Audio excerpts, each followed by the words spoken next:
Assalamualaikum warahmatullahi wabarakatuh. Waalaikumsalam warahmatullahi wabarakatuh. Selamat pagi dan salam sejahtera bagi kita sekalian. Yang terhormat, Rektor Universitas Negeri Semarang. Yang kami hormati, Wakil Rektor di lingkungan Universitas Negeri Semarang.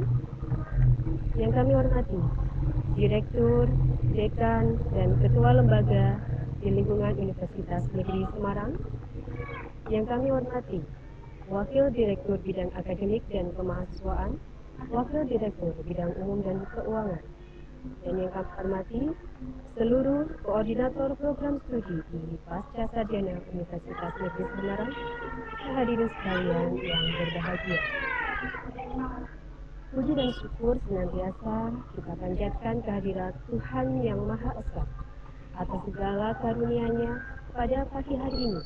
Kita masih diberi kesehatan dan kesempatan untuk hadir pada kegiatan workshop soft skill kepemimpinan bertumbuh bagi mahasiswa pasca sarjana Universitas Negeri Semarang.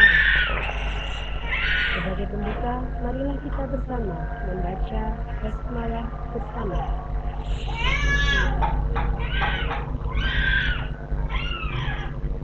Berikutnya, menyanyikan lagu kebangsaan Indonesia Raya. Hadirin dimohon berdiri.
Sama pengawas dan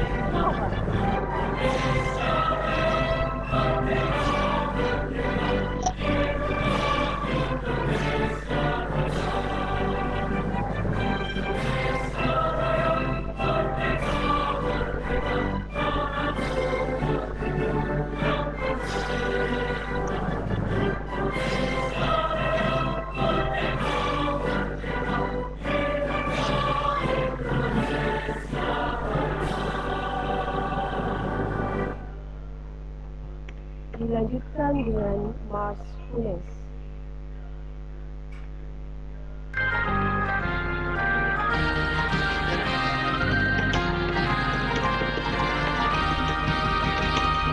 Universitas Negeri Semarang menjulang sepinggi angkasa, membangun insan yang akademis, berkarya prinsip yang mulia, berlandaskan nilai Pancasila, Undang-Undang Dasar 45, nilai dharma perguruan tinggi sebagai dasar pengabdiannya.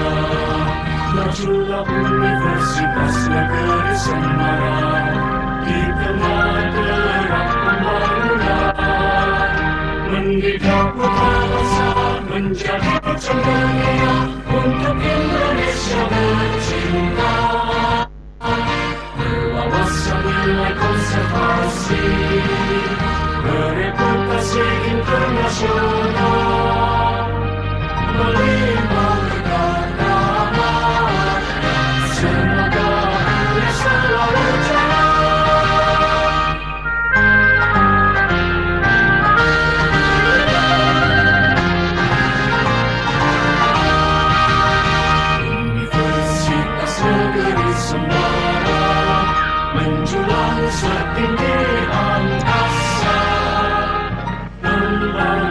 wawasan yang akademis, berkat bersihkan daya guna, meneruskan nilai Pancasila, Undang-Undang Dasar 45, Trilaki Dharma perguruan tinggi sebagai dasar pengabdiannya. Majulah Universitas Negeri Semarang di tempat gerak pembangunan, mendidik putra bangsa menjadi cemerlang untuk Indonesia tercinta, berwawasan nilai konservasi, bereputasi internasional, melimpah berkat rahmat, semoga Indonesia selalu jaya. Hadirin disilahkan duduk kembali.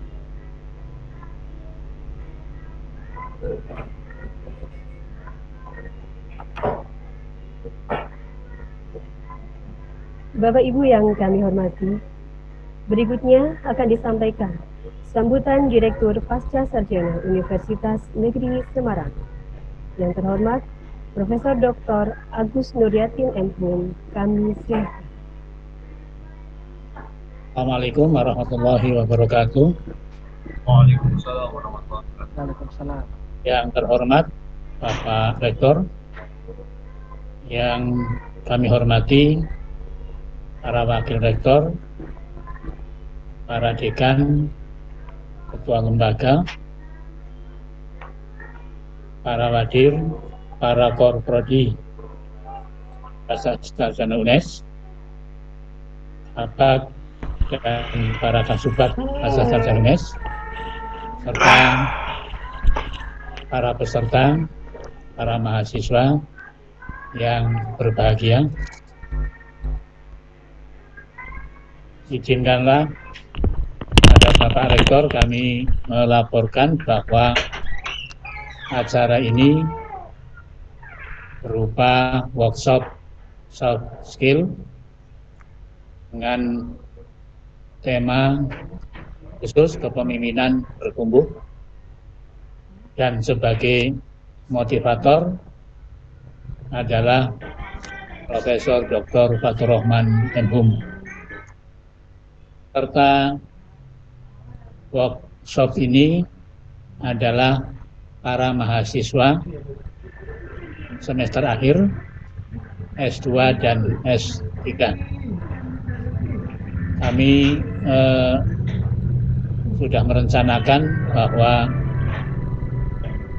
acara workshop ini nanti dilanjutkan dengan bentuk penugasan dari motivator. Maka dari itu kami juga sudah mempersiapkan panitia untuk menindaklanjuti penugasan dari motivator itu kepada peserta, khususnya para mahasiswa peserta. Kepada para mahasiswa saya sampaikan bahwa kita sebagai mahasiswa S2 dan S3 pada intinya adalah menjadi pemimpin, baik sekarang maupun yang akan datang. Itu kita menjadi pemimpin diri sendiri, dan mungkin juga nanti memimpin dalam pengertian kelembagaan. Sekian banyak konsep kepemimpinan barangkali sudah kita pelajari, sudah kita baca, atau sudah pernah kita ikuti. Tapi satu hal yang harus kita ketahui dan harus kita ikuti adalah model kepemimpinan yang dihasilkan oleh Profesor Dr. Fathurrahman MHum. Beliau menyebut model kepemimpinan yang beliau hasilkan berjudul kepemimpinan bertumbuh. Dan konsep kepemimpinan bertumbuh ini tentu kita bersyukur karena nanti kita akan mendapatkan pemahaman yang lebih jauh dari pencipta model ini langsung, dan mudah-mudahan atau saya berharap para mahasiswa dapat mengikuti acara ini sampai berakhir dan juga menindaklanjuti tugas-tugas yang nanti diberikan oleh Prof. Fatur Rahman sebagai motivator. Lebih penting dari itu adalah apa yang nanti kita dapatkan sebagai sebuah pengetahuan hendaknya bisa kita terapkan di tempat kita masing-masing sesuai dengan kapasitas kita masing-masing. Kepada Pak Rektor kami mohon izin, nanti ini acara yang membuka saya karena Bapak nanti sebagai motivator, jadi langsung Bapak nanti paparan. Mari Bapak Ibu semuanya kita buka acara ini dengan bersama-sama membaca basmalah. Bismillahirrahmanirrahim. Terima kasih. Demikian sambutan saya. Wassalamualaikum warahmatullahi wabarakatuh. Waalaikumsalam warahmatullahi wabarakatuh. Bapak Ibu yang kami hormati, sebelum masuki acara inti workshop pada hari ini, marilah kita sejenak berdoa menurut agama dan keyakinan kita masing-masing. Berdoa mulai.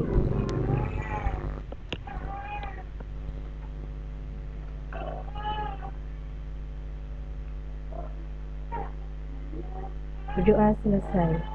Terima kasih.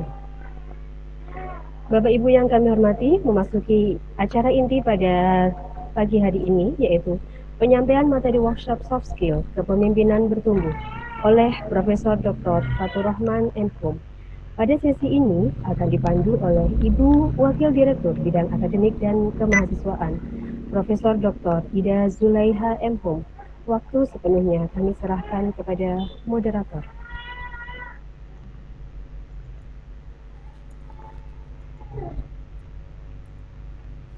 Baik, masih unmute, Mbak, tolong. Assalamualaikum warahmatullahi wabarakatuh. Waalaikumsalam warahmatullahi wabarakatuh. Mbak Umi, terima kasih Bapak Direktur.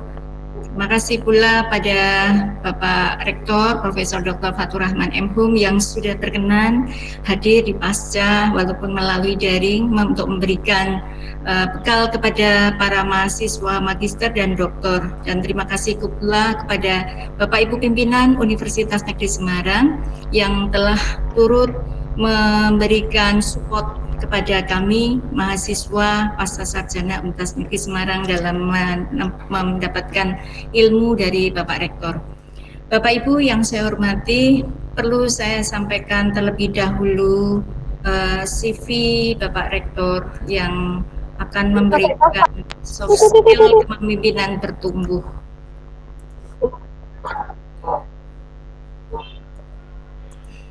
Saudara-saudara yang saya hormati, Bapak Rektor ini adalah Bapak Rektor untuk periode yang kedua, Profesor Dr. Haji Fatur Rahman M.Hum, itu adalah Rektor Universitas Negeri Semarang. Pada periode yang kedua, beliau telah menjabat sebagai Rektor pada periode pertama dan kedua. Karya-karya buku beliau yang sangat fenomenal, di antaranya sejak tahun 2001 antara lain Sikap Bahasa Santri, kemudian Pemilihan Bahasa Masyarakat Dwi Bahasa di Banyumas dengan kajian sosiolinguistik, ini beliau tulis pada tahun 2005. Kemudian Sosiolinguistik Suatu Pendekatan Pembelajaran Bahasa dalam Masyarakat Multikultural 2013. Kepewaraan di Perguruan Tinggi beliau tulis pada tahun 2014. Kemudian Rumah Ilmu 2015, Politik Bahasa Penguasa 2016, dan sangat fenomenal dan sangat menjadi acuan dalam kepemimpinan beliau sebagai Rektor Universitas Negeri Semarang 2 periode ini adalah kepemimpinan bertumbuh 50 kiat memimpin era perubahan 2015. Dan yang paling baru adalah linguistik disruptif tahun 2020. Bapak Ibu sekalian, saudara-saudara mahasiswa magister dan doktor yang saya banggakan, dengan mengetahui bahwa karya buku yang telah Bapak Rektor tulis ini, beliau menandakan bahwa beliau adalah seorang pemimpin dan beliau adalah akademisi, beliau adalah linguis. Oleh karena itu, meskipun beliau menjabat, namun beliau tak henti untuk selalu berkarya, yang dibuktikan dari tahun 2001 sampai dengan tahun 2020, karya-karya beliau telah selalu ada di antara kita hadir. Baik, terima kasih, itu adalah CV beliau. Selanjutnya beliau akan memberikan kiat-kiat bagaimana kepemimpinan bertumbuh, berbagi kepada mahasiswa magister dan doktor yang sangat beruntung untuk mendapatkan manfaat dan ilmu dari beliau langsung secara pribadi. Monggo Bapak Rektor dipersilakan untuk memberikan semua ilmu yang Bapak Rektor ciptakan, karena Bapak Rektor ini adalah pencetus sekaligus pelaksana dan pembina dalam kepemimpinan bertumbuh di Universitas Negeri Semarang, dan beliau juga sudah berbagi pada seluruh pimpinan universitas-universitas di Indonesia. Karena itu saudara-saudara magister dan doktor ini sangat beruntung bisa belajar langsung dari beliau, Bapak Rektor Universitas Negeri Semarang. Kepada Profesor Dr. Haji Fatur Rahman M.Hum dipersilahkan waktunya untuk memberikan paparan. Monggo Bapak Rektor.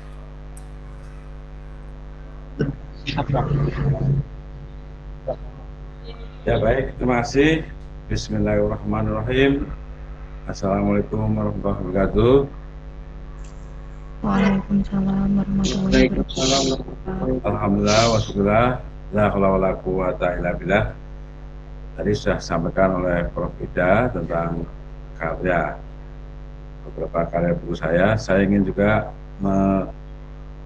memperkenalkan kepada seluruh mahasiswa, saya adalah linguis. Ya. Mengapa kemudian saya memberikan beberapa pelatihan, motivasi ke beberapa perguruan tinggi di Indonesia dan juga beberapa CEO di perbankan tentang kepemimpinan bertumbuh begitu. Nah, karena itu saya ingin menyampaikan tentang kepemimpinan UNES ya, agar bisa memberikan inspirasi kepada para mahasiswa seluruhnya ya. Nah, ini saya menyampaikan. Oke, saya screen dulu. Nah, tentang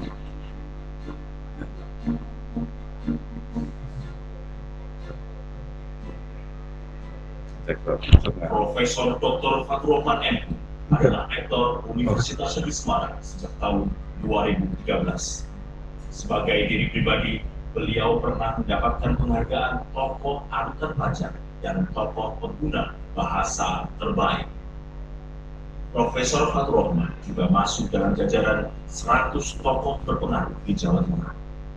Di tengah kesibukannya, sejumlah buku telah ditulis, di antaranya buku Politik Bahasa Penguasa, buku Mengelola Kesalahpahaman, dan tentunya buku Kepemimpinan Bertumbuh. Sebagai seorang pemimpin, beliau telah meningkatkan jumlah karya ilmiah internasional dosen dan melonjak 14 kali lipat. Jumlah prodi berakreditasi A saat ini mencapai 57%. UNES juga berhasil menjadi universitas terfavorit ke-6 SNMPTN tingkat nasional. UNES saat ini menjadi universitas paling hijau kelima di Indonesia. Kinerja kemahasiswaan UNES melesat pada urutan ke-7 nasional versi Kemendikbud.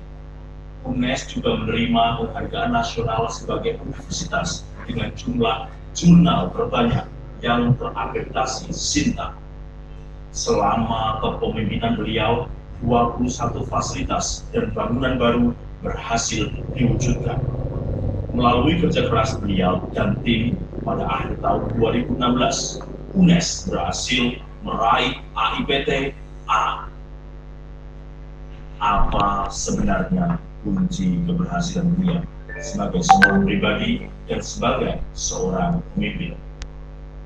Menurut beliau, kunci dari keberhasilan tersebut adalah prinsip kepemimpinan bertumbuh.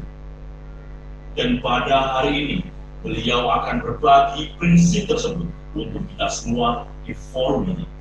Mari kita sambut Profesor Dr. Fatur Rahman, MHum. Baik, masih. Jadi ini salah satu alasan pada beberapa waktu yang lalu ada beberapa teman dari perguruan tinggi lain yang studi banding ke UNES, dan alhamdulillah UNES itu sudah menerima studi banding dari beberapa perguruan tinggi, termasuk perguruan tinggi besar, untuk belajar tentang tata kelola UNES. Mereka melihat banyak prestasi yang ditorehkan UNES, seperti yang tadi dipaparkan dalam video itu. Kemudian pertanyaan mereka, bagaimana strategi yang dilakukan oleh Pak Fatur dalam memimpin UNES.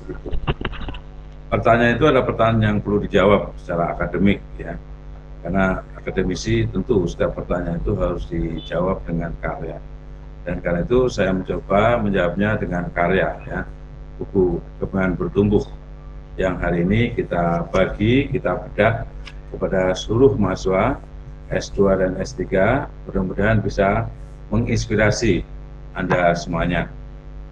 Tentu tidak cukup waktu yang hanya barangkali 30 atau 45 menit untuk membedah buku ini. Tapi ini memberikan inspirasi, Anda bisa mengkaji lagi. Seperti juga ada mahasiswa yang sedang menyelesaikan Dr. S3 untuk mengaji kepemimpinan bertumbuh di dalam membangun kapasitas sekolah. Ada juga sahabat, ya, waktu itu datang dari Hong Kong, melakukan riset doktor di sana, juga mengkaji tentang kepemimpinan bertumbuh atau growing leadership, ya. Nah, ini ternyata menjadi daya tarik juga bahwa kepemimpinan bertumbuh itu sudah merambah ke berbagai tempat. Saya pernah memberikan pelatihan juga kepada 50 rektor perguruan tinggi swasta di Indonesia. Saya mengundang mereka untuk pelatihan dan 2 hari mereka mengikuti pelatihan. Kemudian juga pernah memberikan pelatihan di Undiksa, bagaimana membangun kapasitas Undiksa untuk menjadi perguruan tinggi yang unggul. Kemudian saya juga memberikan pelatihan di universitas swasta di Medan, di beberapa universitas swasta di Jawa Tengah, ya, dari Semarang, Unimus, kemudian memberikan pelatihan juga di Kudus, di Tegal, dan di beberapa perguruan tinggi swasta. Dan juga beberapa teman dari perbankan meminta juga untuk pelatihan seperti ini. Dilakukan 2 hari, tapi ini hanya 45 menit, karena itu tentu tidak akan tuntas. Dan karena itu saya akan memberikan inspirasi kepada mahasiswa semuanya. Mudah-mudahan di antara Anda semuanya bisa mendapatkan inspirasi untuk setidaknya membangun kapasitas kepemimpinannya. Dan mungkin syukur kalau ada yang melakukan riset terkait dengan kepemimpinan bertumbuh. Karena konsep ini konsep yang sangat relevan dengan kepemimpinan pada saat ini, di mana kita harus melakukan transformasi, di mana kita harus melakukan gerak yang cepat. Karena orang sukses di saat ini bukanlah orang yang besar, bukanlah orang yang kuat, tapi orang sukses saat ini adalah orang yang cerdas dan orang yang cepat, ya, smarter and faster. Karena itu kita harus menanggapi semua hal di saat ini dengan cara cerdas, dengan cara yang cepat, agar kita bisa membangun trust di dalam kepemimpinan kita. Yang saya hormati Pak Direktur, Bapak WR yang bisa hadir, para pimpinan, juga Bu Prof. Ida, serta seluruh asdir dan para pegawai studi dan mahasiswa yang saya sampaikan. Izin saya akan share screen materi tentang bertumbuh. dan semuanya. Kepengen bertumbuh membangun kandidat magister dan doktor untuk Indonesia maju. Jadi ini memang diperuntukkan bagi kandidat magister dan doktor. Pengalaman saya dalam kuliah di S2 di UI, yang paling indah adalah ketika diucapi selamat calon magister. Kata calon itu begitu indah, bahkan lebih indah dengan ketika sudah menyandang magister. Karena ketika menyandang magister, maka yang dilihat adalah tantangan yang lebih luas dari itu. Demikian juga ketika saya kuliah di S3 di UGM, maka yang paling indah adalah kandidat doktor. Dan setelah doktor, banyak tantangan juga lagi yang lebih kompleks. Dan ternyata hidup selalu begitu. Karena itu calon itu selalu lebih indah daripada kenyataannya. Calon mertua, calon mantu, begitu ya. Calon magister, calon dokter. Karena itu Anda harus menerima kebahagiaan ini karena Anda adalah pada posisi yang tapi jangan terus-terusan menjadi calon. Saatnya juga Anda harus menjadi magister. Saatnya juga Anda menjadi dokter dan terus Anda nanti akan menghadapi tantangan yang lebih luas. Banyak tantangan bagi perguruan tinggi dan itu juga menjadi tantangan bagi mahasiswa, bagi dosen. Dan juga bagi perguruan tinggi. Tantangan yang pertama adalah kita tahu kita berada di sebuah revolusi industri 4.0, 4.0. Karena sifatnya itu begitu membuat perubahan yang bagaikan turbulent, ya, bagaikan ledakan. Karena itu disebut era disruption era yang membuat perubahan yang begitu dahsyat. Kemudian kita juga berhadapan dengan global competitiveness. Kita sekarang bersaing dengan perguruan-perguruan tinggi di dunia. Dan UNES juga harus menempatkan diri sebagai world class university. Kalau UNES menjadi perguruan tinggi yang berkelas dunia, mahasiswanya juga harus berkelas dunia. Dosennya harus berkelas dunia. Rektornya juga harus berkelas dunia. Karena kita sekarang berada pada kompetisi global. Yang berikutnya kita juga berhadapan dengan the economic growth of nation. Bahwa pertumbuhan nasional itu harus didukung oleh perguruan tinggi. Perguruan tinggi dituntut untuk bisa memberikan peran bukan hanya menghasilkan lulusannya cerdas berkarakter, bukan hanya menghasilkan riset, bukan hanya menghasilkan inovasi, tapi bisa memberikan nilai tambah bagi pertumbuhan ekonomi nasional. Dan yang keempat, kita juga berhadapan dengan millennial character building. Ini guru-guru, dosen-dosen berhadapan dengan millennial character building. Dan tantangan-tantangan itu harus kita hadapi. Karena ketika kita tidak mampu menghadapi tantangan di era disrupsi ini, maka kita bisa tergilas. Bisa kemudian kita menjadi tidak memiliki eksistensi di dalam posisi kita. Dan kompetisi itu memang sekarang ini begitu dahsyat, begitu keras. Namun demikian di era disrupsi itu masih memiliki peluang yang besar bagi perguruan tinggi karena adanya inovasi. Perguruan tinggi yang mampu melakukan inovasi, dia akan mampu merebut kemenangan di era disrupsi ini. Tetapi yang tidak mampu dia akan tergilas. Siapapun juga perusahaan-perusahaan besar bisa tergilas, ya. Kemudian adanya modularisasi untuk mengubah cara pandang perguruan tinggi dalam income university. Kemudian membuat beragam perbedaan antara pendidikan di kelas modern dengan kelas tradisional. Sekarang saatnya pendidikan di era disrupsi ini adalah pendidikan dengan online. Dengan online seperti yang dilakukan oleh kita saat ini dengan online. Menunjukkan modernisasi perguruan tinggi adalah ketika semakin banyak sistem online yang digunakan di dalam layanan perguruan tinggi dan menjadi bagian dari inovasi perguruan tinggi. Ini dalam buku Innovative University dari Henry J. Eyring. Nah, kemudian ada buku lagi tentang Globalization and Translation in Higher Education. Perguruan tinggi modern harus memiliki kepemimpinan yang kuat, memiliki visi yang jelas, tujuan dengan strategi, agar mampu melakukan pengelolaan SDM, pengelolaan pendidikan, pengelolaan mitra pun harus dikelola dengan cara modern. Pengelolaan sumber daya, pengelolaan riset, pengelolaan bisnis, dan juga pengelolaan perubahan.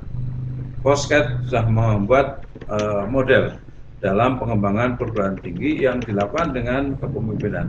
Kepemimpinan bukan pengaruh yang sangat besar dalam mengubah perguruan tinggi dari perguruan tinggi tradisional menjadi perguruan tinggi modern. Perguruan tinggi yang berkelas hanya bisa dilakukan oleh pemimpin-pemimpin yang berkelas. Ya.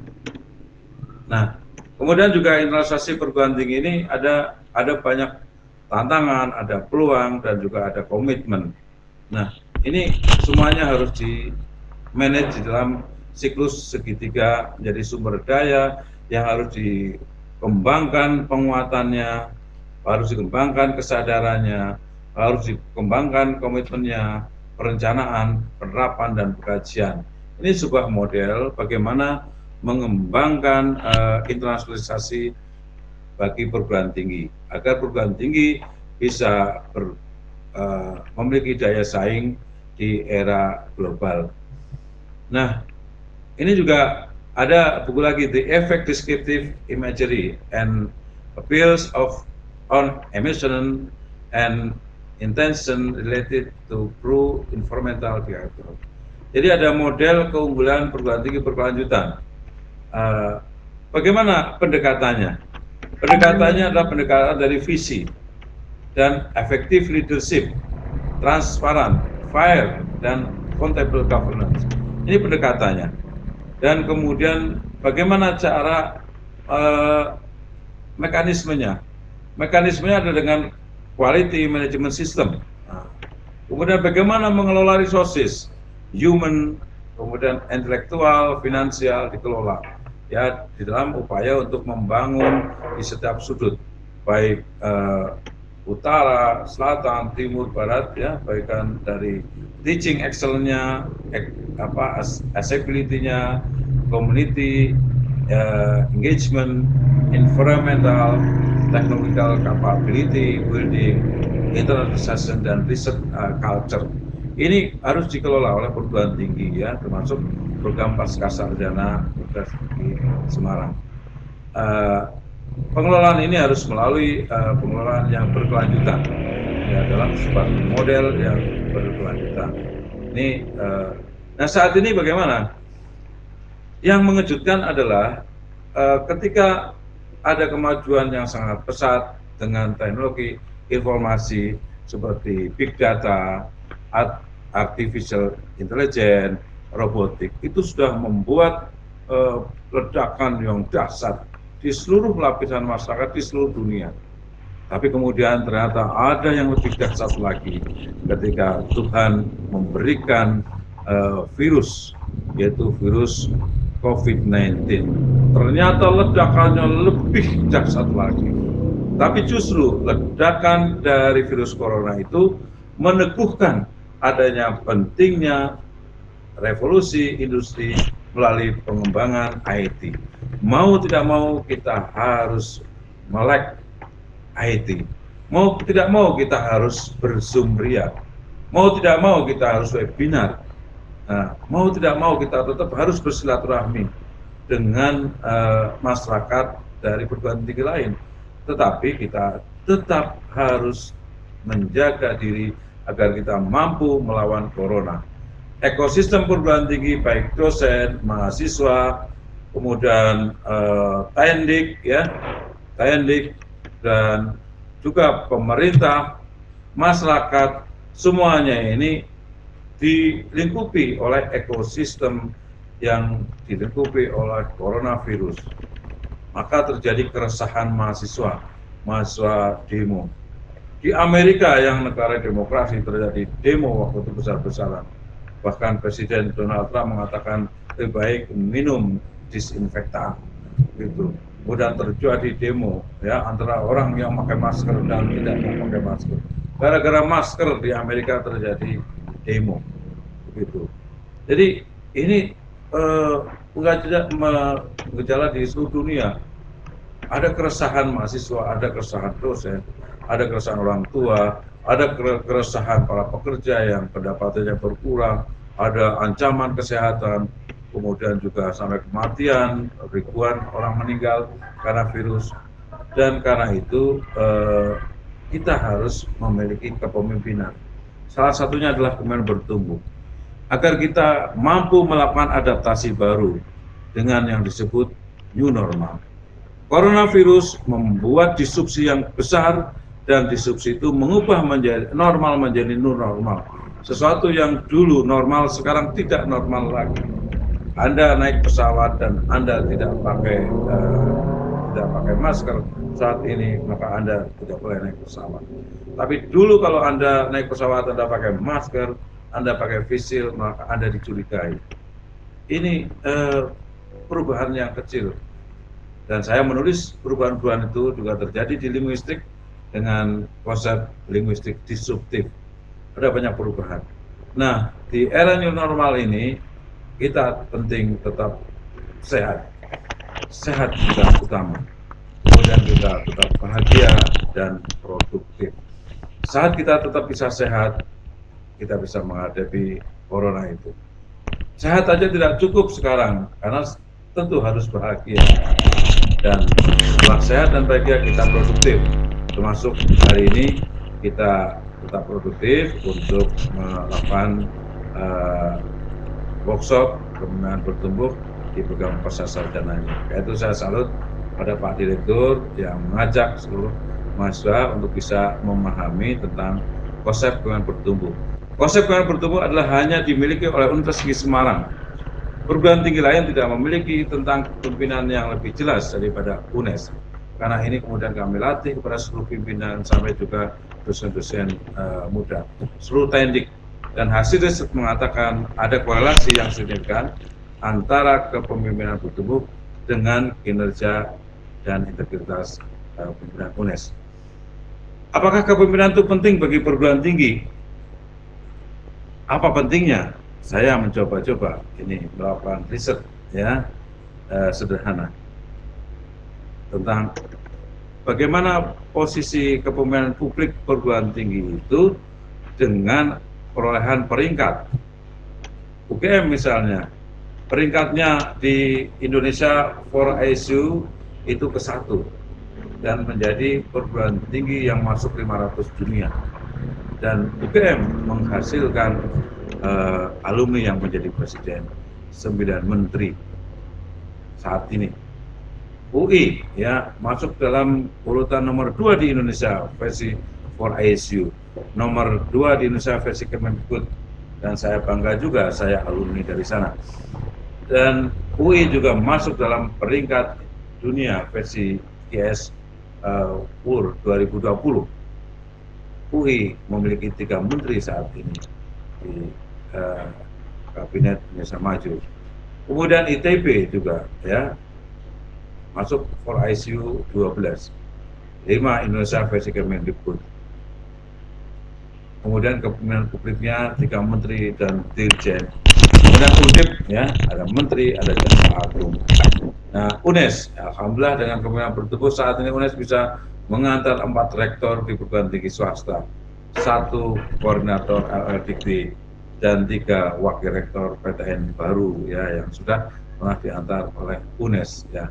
Dan ketika UNES nanti menjadi perguruan tinggi yang masuk di urutan dunia ya 500 dunia, maka juga kepemimpinan alumni UNES akan menempati kepemimpinan nasional yang lebih tinggi.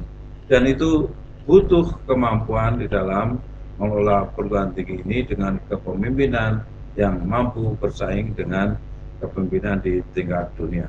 Karena itu kepemimpinan itu akan memberikan dukungan di dalam pengembangan kapasitas perguruan tinggi, dan kepemimpinan juga akan membangun kapasitas pribadi kita masing-masing. Nah, apa kapasitas yang harus dibangun oleh magister? Tantangan magister menempuh mata kuliah 36 SKS.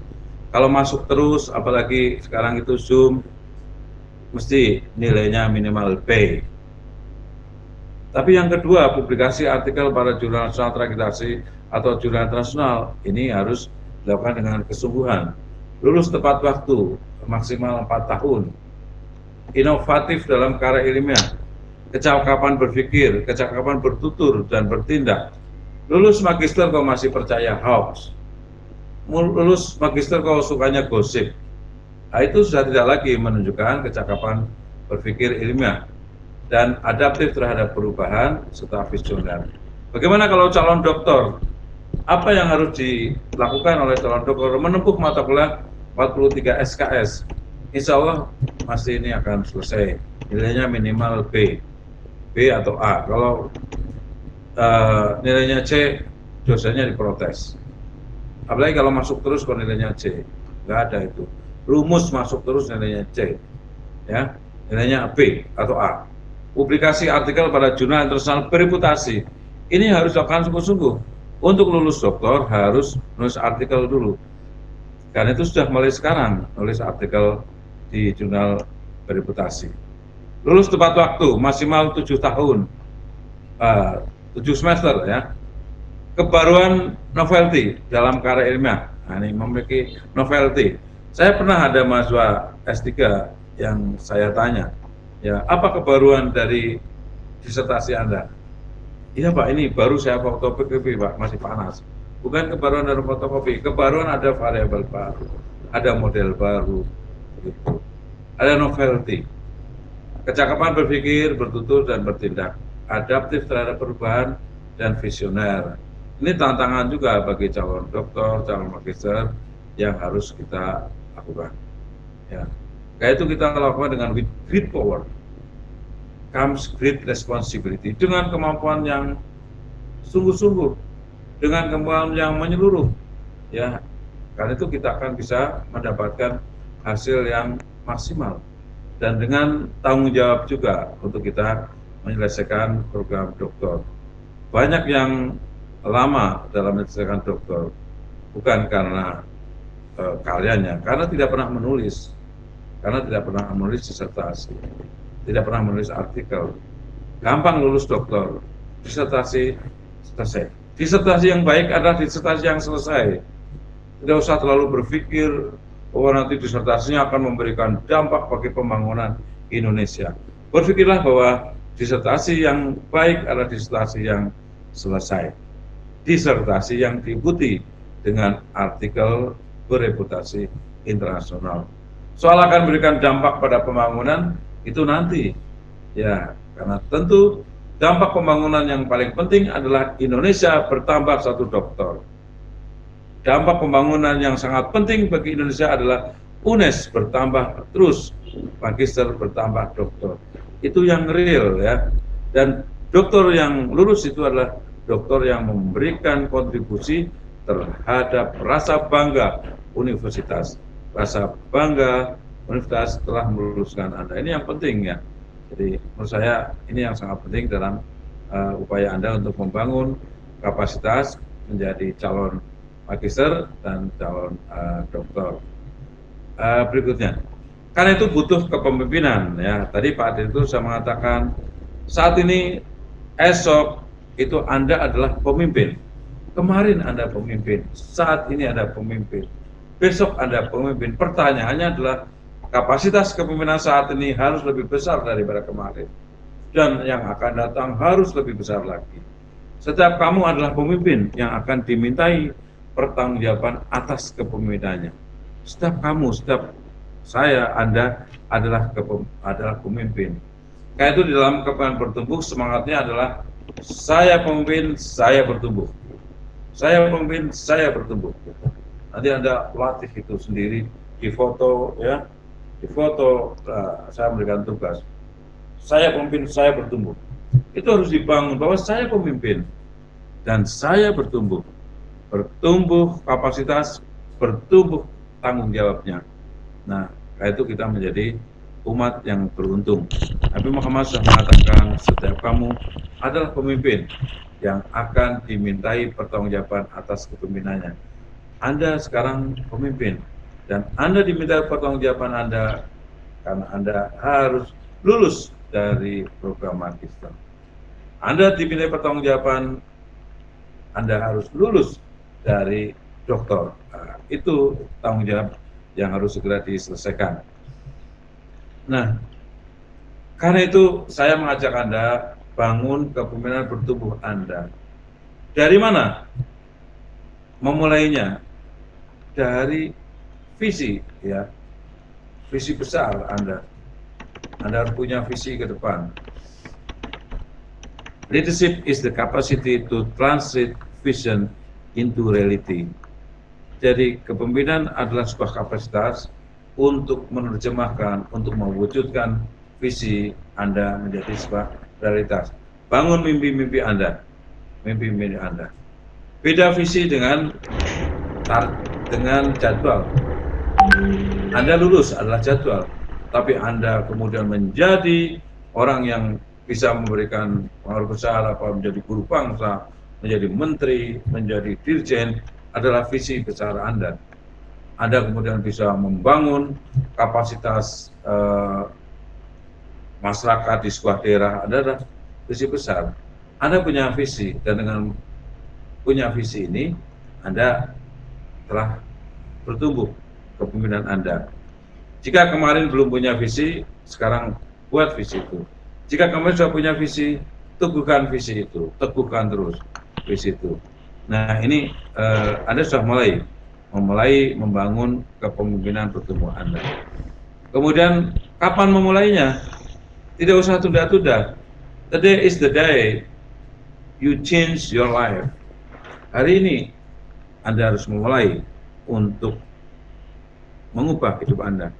Hari ini adalah hari yang luar biasa bagi kita untuk bertambah syukur. Hari ini adalah hari yang luar biasa. Saya untuk berbuat lebih baik. Jadi selalu begitu. Selalu diupdate. Ya, hari ini adalah hari yang terbaik untuk mengubah hidup Anda. Nah, lalu apakah kepemimpinan bertumbuh itu? Ibaratnya sebagai sebuah pohon, ya. Pohon. Kepemimpinan bertumbuh adalah kesadaran. Kesadaran, komitmen, kompetensi untuk menumbuhkan panggilan kepemimpinan dengan visi besar bagi perubahan. Kepemimpinan bertumbuh, indikatornya adalah yang pertama kesadaran. Apa yang harus kita sadari? Yang harus kita sadari adalah saya pemimpin. Itu harus disadari. Saya pemimpin. Saya pemimpin. Dan saya bertumbuh. Kemudian yang komitmen. Apa tanggung jawab yang harus saya tunaikan? Dan kita sadar dengan tanggung jawab kita. Kemudian karena kita sadar kita pemimpin, kita sadar kita harus menunaikan tanggung jawab kita, kita punya komitmen, mau tidak mau kita harus menumbuhkan kompetensi kita. Kita tingkatkan kompetensi. Di era disrupsi kita harus punya literasi data, kita harus punya literasi digital, kita harus punya literasi kemanusiaan. Di masa pandemi kita harus punya literasi protokol kesehatan. Ya. Jadi kita harus punya kompetensi. Karena Anda calon dokter, Anda harus punya kompetensi bagaimana Anda bisa membuat disertasi yang baik. Anda punya state of the art dari riset Anda. Dan Anda juga harus bisa membuat artikel di jurnal internasional, harus belajar meningkatkan kompetensi. Untuk apa? Untuk menumbuhkan panggilan kepemimpinan dengan visi besar. Visi besar. Nah, kalau Anda punya visi besar dan Anda sadar bahwa Anda pemimpin, Anda sadar Anda punya komitmen dan Anda harus menumbuhkan kompetensi Anda adalah pemimpin yang bertumbuh. Nah, mengapa kok dengan istilah kepemimpinan bertumbuh seperti pohon? Nah, mengapa pohon? Buku The Hidden Life of Trees menggambarkan tentang bagaimana pohon ini, ternyata pohon ini mempunyai sifat yang adaptif. Pohon responsif terhadap perubahan. Pohon bersama-sama dengan pohon lain mengatasi situasi dan mengatasi goncangan alam.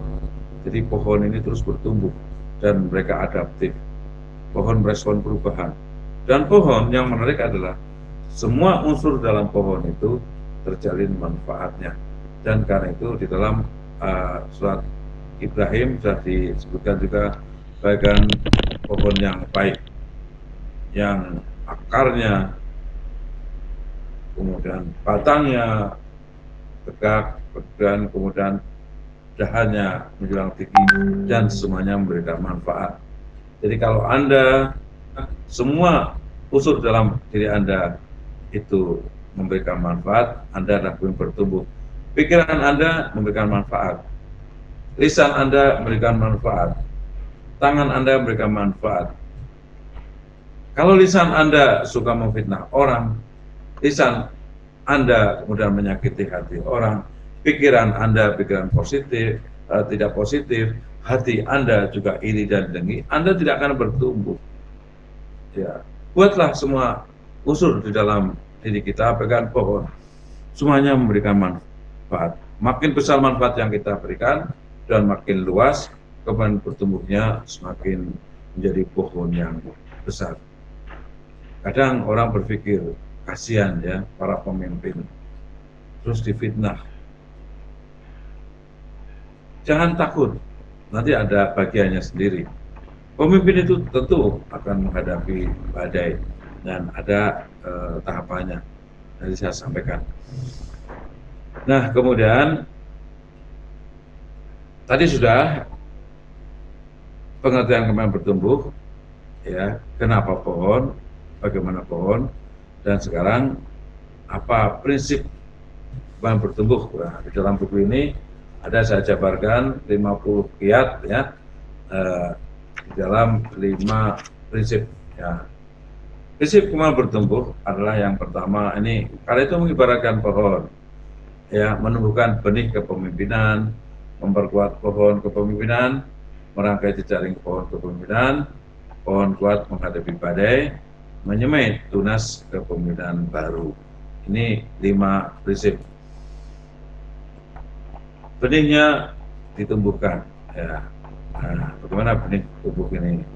Benih tumbuh dengan martabat kemanusiaan. Ini ada 10 karakter martabat kemanusiaan, kesadaran perubahan, spiritualitas, rasa syukur, cinta kasih, kebajikan, kebijakan, berbagi, komitmen partisipatif.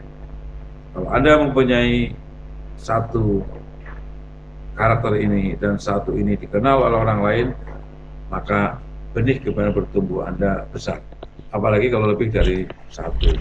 Jadi selalu bersyukur, ini akan menumbuhkan kepemimpinan. Ya. Nah, kemudian yang kedua, memperkuat pohon kepemimpinan. Nah, ini diperkuatnya kepemimpinan dengan literasi, kompetensi, budaya belajar, kemauan untuk belajar sepanjang hayat, memahami siklus organisasi. Kita misalnya mendapatkan tugas di sebuah instansi. Orang yang memahami instansi itu, maka kepemimpinannya akan bertumbuh dibanding orang lain. Kita juga turut membangun organisasi sehat, ada memiliki seni manajemen, membangun harmoni, introspeksi diri, memiliki integritas, memiliki keteguhan. Ini memperkuat pohon kepemimpinan. Jadi kepemimpinan itu benihnya bagus, benihnya tumbuh di tanah subur, dan benih itu kemudian tumbuh menjadi pohon. Pohon itu nanti menjadi pohon kuat.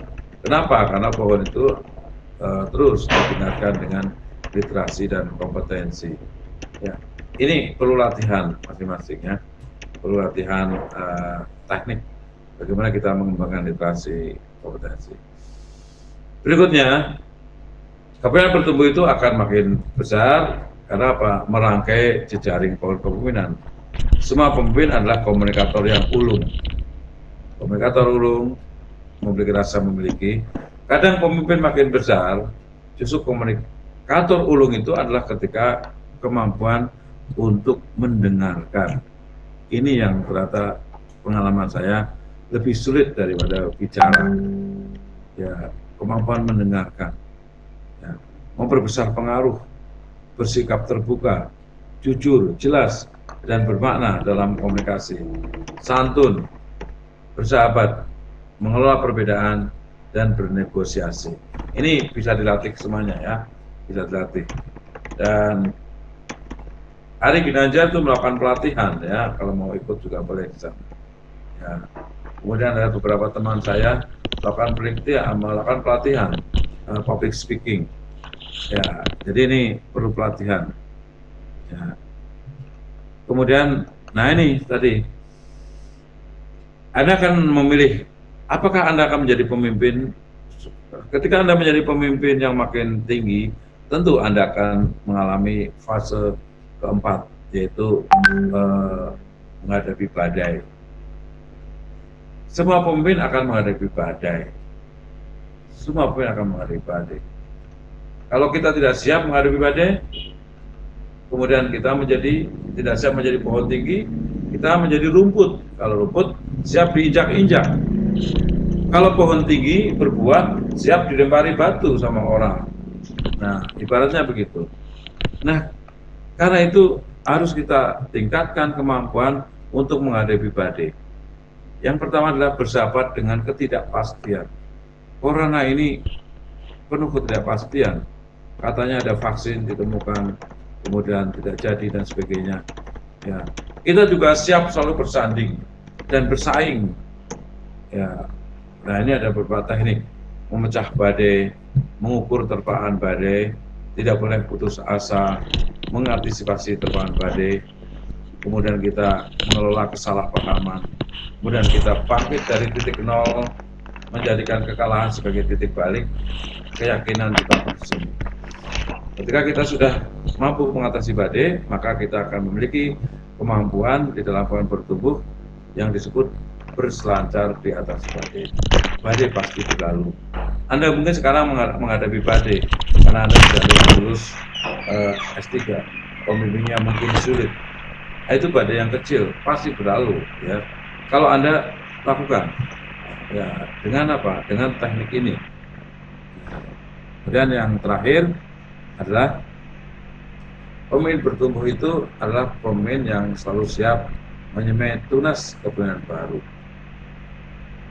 Great leaders must develop new leaders.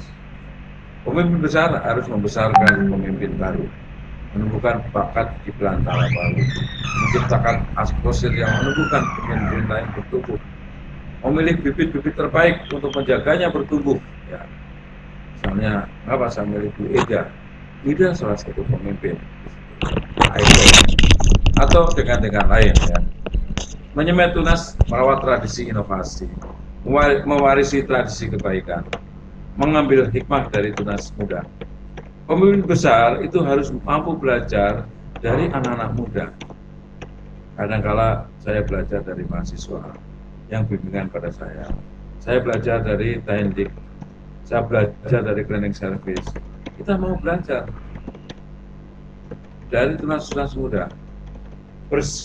Bersiap menerima kejutan kepemimpinan baru. Kadang kita tidak siap ketika ada pemimpin muda, kemudian bangkit, kita anggap, oh itu narsis, itu terlalu bergaya, itu kemajuan. Nah, itu ketidaksiapan di dalam menyambut tunas baru, menyambut generasi pembawa air, ya. Generasi yang mampu membawa kebaikan kita, mengabarkan kebaikan kita, dan meneruskan kebaikan kita. Dan disitulah keindahannya ketika kita mampu punya pembawa air. Dan itu dalam agama disebut istihad. Ada yang meneruskan kebaikan kita, ya. Dan itu pahalanya tidak akan pernah putus. Kemudian tunas baru, peradaban baru. Tentu pemimpin yang akan datang akan lebih hebat daripada pemimpin sekarang. Itu yang harus kita siapkan. Mungkin saat ini orang memuji Pak Fatur sebagai Rektor UNES hebat, mampu untuk membawa UNES akreditasi A, membawa UNES bereputasi internasional. Yang hebat adalah teman-teman saya semuanya. Dan besok saya akan berganti, dan penggantinya akan lebih hebat lagi, karena tantangannya itu akan deras. Dan saya harus mendukung pemimpin ke depan lebih hebat daripada saat ini. Ini menyemet tunas yang baru. Nah, ini yang kisip-kisip. Karena itu pemimpin bertumbuh senantiasa menginspirasi di setiap situasi. Jika tindakan Anda menginspirasi orang belajar lebih, berbuat lebih, dan menjadi lebih baik, Anda adalah pemimpin sejati. Ada quote yang bagus ini juga, ini Nelson Mandela, memiliki kepemimpinan yang luar biasa dan pernah dipenjara, dan juga komitmennya terhadap pendidikan bagus sekali. Education is the most powerful weapon which you can use to change the world. Ini yang bisa saya sampaikan, dan mudah-mudahan Anda semuanya memetik manfaat dari ini. Nanti saya akan memberikan tugas, tapi barangkali kita diskusi dulu. Demikian yang saya sampaikan. Selasih tumbuh di taman. Terima kasih atas segala perhatian. Wabillahi taufiq wal hidayah. Assalamualaikum warahmatullahi wabarakatuh. Waalaikumsalam warahmatullahi wabarakatuh. Penjelasan yang luar biasa Bapak Rektor berkaitan dengan kepemimpinan bertumbuh, dan Bapak Rektor telah membawa UNES melejit sampai pada internasional. Saudara-saudara mahasiswa magister dan mahasiswa program doktor yang saya banggakan, ada kesempatan untuk kita berdiskusi dengan Bapak Rektor. Kita buka pertanyaan-pertanyaan sehingga saudara bisa langsung interaktif dengan Bapak Rektor untuk mendapatkan respon dari Bapak Rektor. Disilakan saudara-saudara. Raise hand, kemudian sebelum raise hand, ya ini ada satu Mas Tobroni ya melakukan raise hand. Disilakan buka mikrofon Mas Tobroni, disilakan. Ini mahasiswa program doktor IPB, Ilmu Pendidikan Bahasa, semester 3. Iya, perlu saya sampaikan Bapak Rektor bahwa mahasiswa S2 dan S3 ini adalah semester 3 seluruhnya yang siap untuk bertempur melakukan penelitian dan publikasi pada artikel pada jurnal internasional. Yang pertama disilakan Mas Tobroni, silakan. Oke, matur suwun Bu Prof Ida. Yang terhormat Prof Fatur, Assalamualaikum warahmatullahi wabarakatuh. Selamat pagi Bapak Ibu sekalian yang saya muliakan. Mohon izin bertanya. Saya ini kebetulan juga bertani dan beternak, jadi sangat tertarik dengan konsep kepemimpinan bertumbuh dari Pak Rektor ini, khususnya yang terus menanamkan benih-benih unggul, kemudian menyemai dengan baik, merawat dengan baik, dan seterusnya. Tadi sangat menarik menurut saya. Cuma berdasarkan pengalaman di tempat kami di sawah ini, seringkali bertani itu mendapatkan banyak masalah. Nah, kalau di dalam konsep kepemimpinan bertumbuh ini, hal-hal atau faktor-faktor internal dan eksternal seperti apa yang paling dominan dan signifikan itu Romo? Matur suwun. Terima kasih. Assalamualaikum warahmatullahi wabarakatuh. Baik, terima kasih. Pertanyaan yang sangat bagus, diimplementasikan pada eko yang sudah dilakukan sekarang. Langsung diberikan respon oleh Bapak Rektor atau menunggu satu pertanyaan lagi? Langsung tunggu satu lagi pertanyaan ya. Okay. Mohon izin bertanya Pak Rektor. Ya, baik, silakan sebut nama kemudian program studinya. Baik, terima kasih. Assalamualaikum warahmatullahi wabarakatuh. Selamat pagi Pak Rektor dan Bapak Ibu sekalian. Perkenalkan, saya Rahmi Anikasari dari program doktoral S3 MP UNES angkatan 2019. Terima kasih pemaparan materi yang sangat luar biasa. Yang ingin saya tanyakan begini Pak Rektor, perkembangan UNES di bawah pimpinan Bapak tadi dijelaskan dari paparan menunjukkan perkembangan yang sangat luar biasa. Ini tentunya tidak berjalan mulus ya Pak Rektor ya, tentunya. Kendala-kendala yang mungkin dihadapi. Yang ingin saya tanyakan terkait dengan kendala-kendala tadi, bagaimana Pak Rektor menghadapi, menanggulangi munculnya konflik interest di antara pemangku kebijakan yang ada di dalam UNES. Terima kasih Pak Rektor. Baik, pertanyaan Mbak Ami baik sekali. Dipersilakan Pak Rektor untuk memberikan respon dua pertanyaan dari Mas Tobroni dan Mbak Rahmi. Silakan. Ya, baik, terima kasih Mas Tobroni ya dan Mbak Rahmi atas apresiasi yang diberikan dengan pertanyaan yang cerdas ya, yang terkait dengan Mas Tobroni ya, memang belum tulis di sini dan perlu riset sendiri. Barangkali kalau Pak Mas Tobroni mau melakukan riset tentang kepemimpinan di sawah dan ladang itu menarik ya, karena belum ada. Ya, itu nanti akan memberikan dampak yang penting juga, bagaimana melakukan sosialisasi untuk program-program pertanian dan sebagainya. Tetapi yang perlu dicatat adalah pertama, prinsip kepemimpinan bertumbuh ini bisa diadaptasi di mana saja. Bahwa ketika kita ada dimanapun tempatnya, yang pertama kita harus punya visi besar. Visi besarnya adalah melakukan perubahan. Saya tidak pernah berpikir ya bahwa saya akan menjadi rektor. Yang saya pikirkan adalah ketika saya mendapatkan tugas di PUT Semarang, waktu itu saya hanya mengatakan saya ingin menjadi dosen yang terbaik. Saya ingin memberikan peran untuk memberikan perubahan terhadap kampus ini, IKIP Semarang. Nah, itu. Dan ternyata kemudian saya mulai sadar, saya bisa memberikan perubahan terhadap diri sendiri. Ya, dengan cara saya kemudian meningkatkan kapasitas saya ke S2. S2 saya kembali menjadi dosen, kemudian saya bisa memberikan perubahan kepada kelas saya. Kelas saya berikan inovasi dengan cara yang berbeda. Alhamdulillah banyak yang saya bimbing menjadi dosen, banyak saya bimbing menjadi pemimpin. Dan saya kemudian berpikir perubahan saya hanya kepada mahasiswa. Maka kemudian saya ingin mengubah UNES, bagaimana kesempatannya? Mau tidak mau saya bisa bersaing menempati posisi-posisi. Jadi kan internet itu ada yang namanya download streaming, ada yang namanya upload streaming, Bu.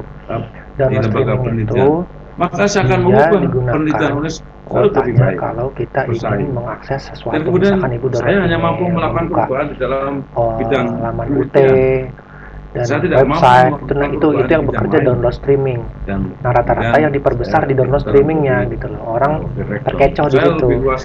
Nah, banyak provider nakal yang upload streamingnya. Upload streaming itu berhubungan, ini kan transmitter gitu istilahnya kan. Ini kan dunia broadcasting di internet itu kan berhubungan dengan mentransmisikan layanan data. Kan yang ditransmisikan kan data. Misalkan kita download, saat kita buka website, kita kan mengakses data kan gitu lah, mengakses data dari dunia lain lah gitu secara wireless kan gitu. Nah, kalau upload streamingnya itu berhubungan biasanya dengan kita mengunggah data. Itu berbeda, makanya kebanyakan provider itu yang diperbesar di download datanya, bukan di upload datanya. Itulah yang sering menyebabkan kalau di UT kadang-kadang suka gangguan. Jadi ini bukan masalah posisi gitu, bukan masalah posisi aja gitu. Itu berhubungan dengan download streaming dan upload streaming. Nah, idealnya harusnya seimbang. Misalkan kita pakai paket yang misalkan 20 Mbps. Nah, harusnya itu angkanya nggak terlalu jauh gapnya. Misalkan yang download streamingnya itu sekitar 17,37, harusnya upload streamingnya itu misalkan di angka 16, di angka 19 gitu harus. Itu yang bagus yang seperti itu. Nah, kenyataannya kita nggak begitu. Jadi banyak yang provider nakal, termasuk salah satunya IndiHome tuh yang sering gangguan gitu. Makanya banyak yang pindah ke First Media atau yang lain gitu. Jadi seperti itu, Bu.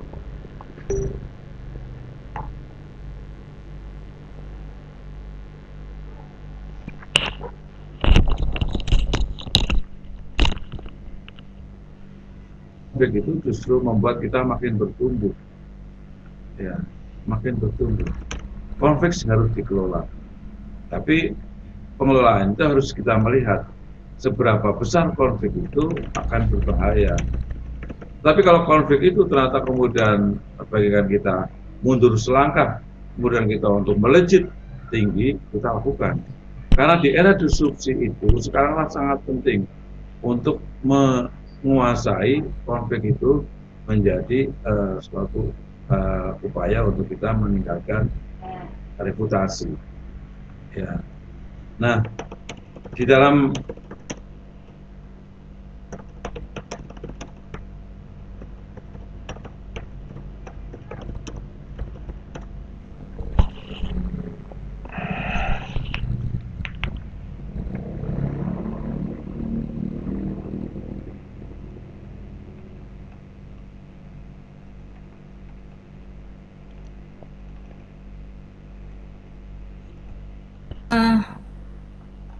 Iya, mungkin ada sedikit kendala, Mas Meldi, Pak Rektor.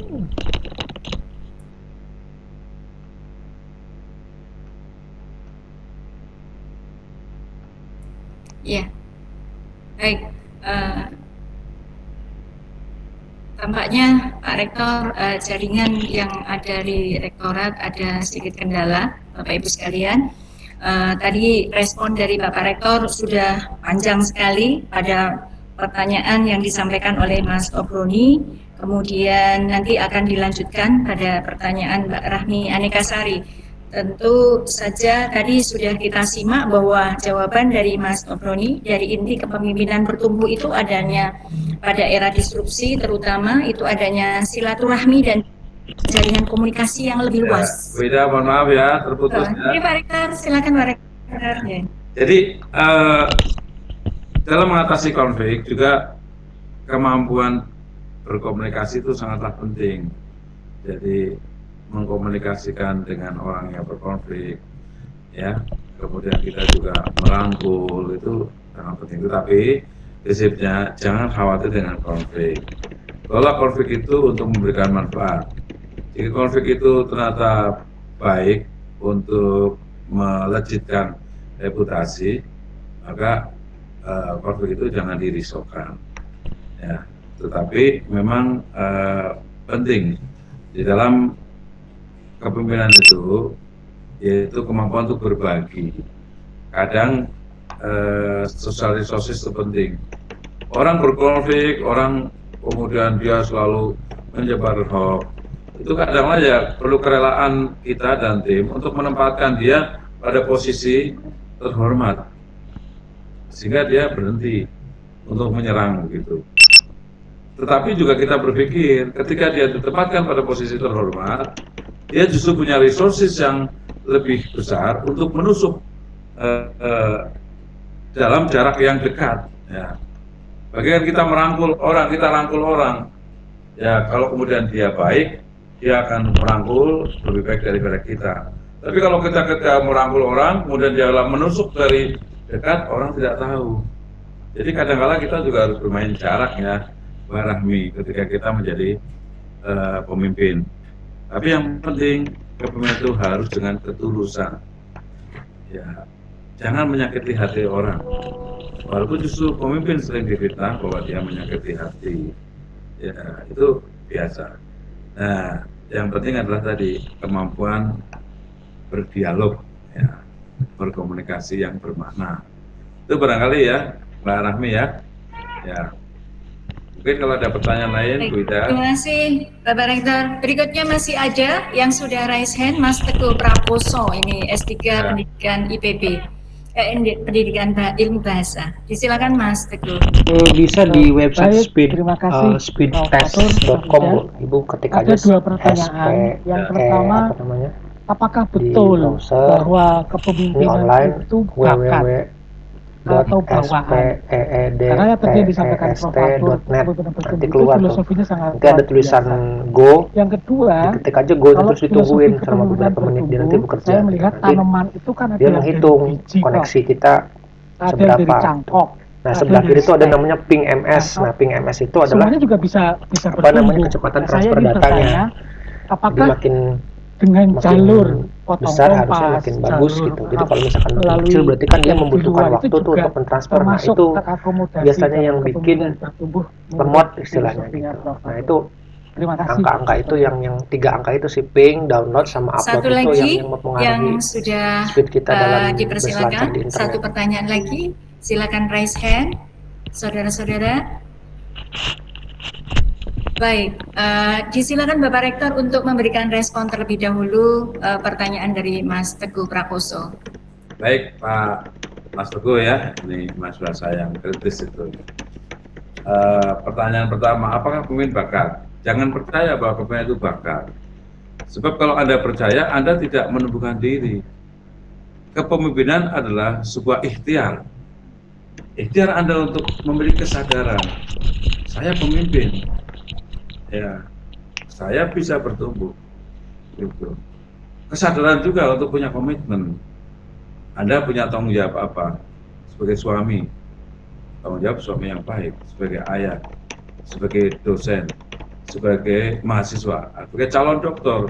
Tanggung jawab Anda adalah menyelesaikan dokter. Nah, ketika tanggung jawab ini bisa Anda penuhi, Anda akan membangun kapasitas hubungan Anda. Dan yang kedua, jangan berhenti belajar. Kadang ada cara yang praktis, Pak Teguh ya. Bagaimana saya bisa kemudian belajar kepemimpinan?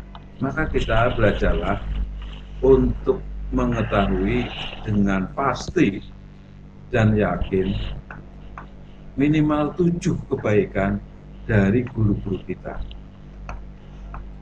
Maka itu akan bertumbuh 7 kebaikan dari pemimpin kita. Kadang kita justru melihatnya 7 kejelekan dari orang yang kita kenal. Wah, saya punya dosen. Dosennya gimana? Jelai itu.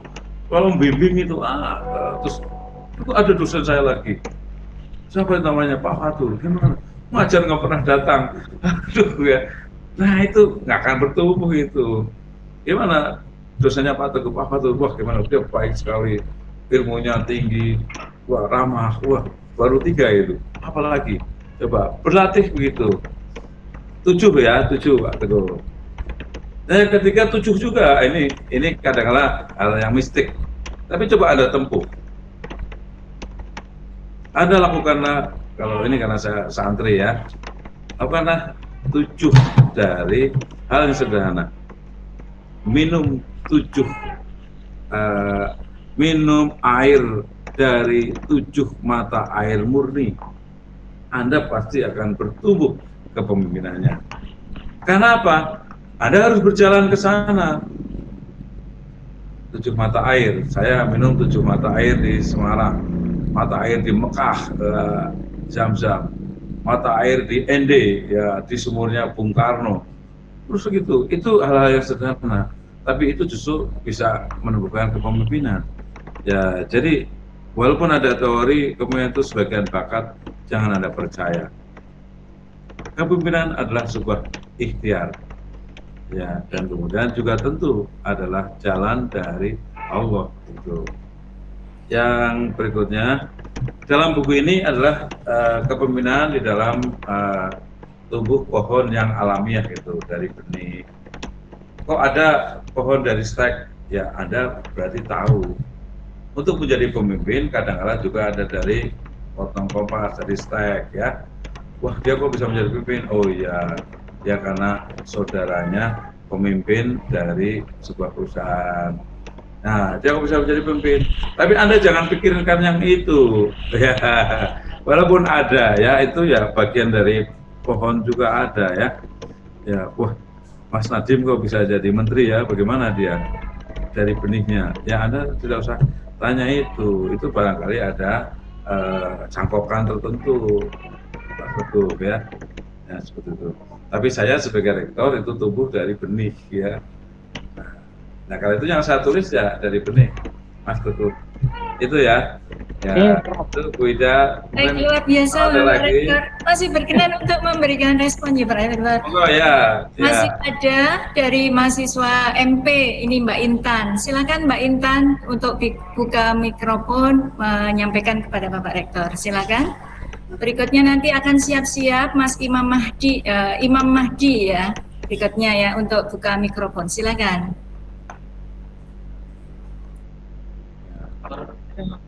Kami